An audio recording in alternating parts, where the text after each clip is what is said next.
জাতীয় চলচ্চিত্র পুরস্কার প্রাপ্ত গুণী অভিনেতা শামস সুমনের আকস্মিক প্রয়াণে শোকের ছায়া নেমে এসেছে বিনোদন অঙ্গনে। 17 মার্চ সন্ধ্যায় রাজধানীর একটি বেসরকারি হাসপাতালে কার্ডিয়াক অ্যারেস্টে আক্রান্ত হয়ে 61 বছর বয়সে শেষ নিঃশ্বাস ত্যাগ করেন তিনি। 18 মার্চ সকালে চ্যানেল আই প্রাঙ্গণে তার প্রথম জানাজা সম্পন্ন হয়েছে।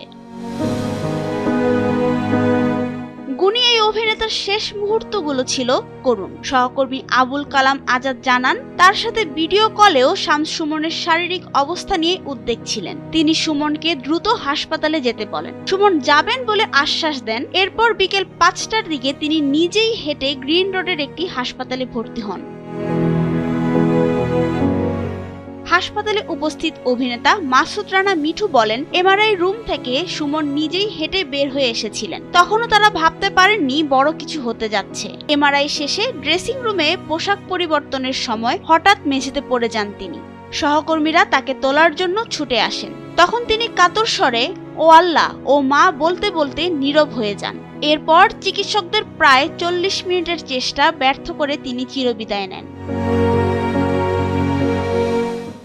দীর্ঘদিন পর্দার আড়ালে থাকা এই অভিনেতার স্ত্রী ও সন্তানরা বর্তমানে যুক্তরাজ্যে অবস্থান করছেন। তারা দেশে ফিরলে রাজশাহীতে পারিবারিক কবরস্থানে তাকে দাফন করা হবে। বর্তমানে মরদেহ সিএমএইচ এর লাশ ঘরে রাখা হয়েছে। ব্যক্তিগত নিঃসঙ্গতা ও শারীরিক জটিলতা ছাপিয়ে শামস সুমনের প্রবল ইচ্ছা ছিল ক্যামেরার সামনে ফেরার, কিন্তু সেই হাসি মুখের মানুষটির এভাবে চলে যাওয়া মেনে নিতে পারছেন না তার সহকর্মী ও ভক্তরা। তার মৃত্যুতে সামাজিক যোগাযোগ মাধ্যমে বইছে শোকের ছায়া। নাবিলা রহিম, সময়ের আলো।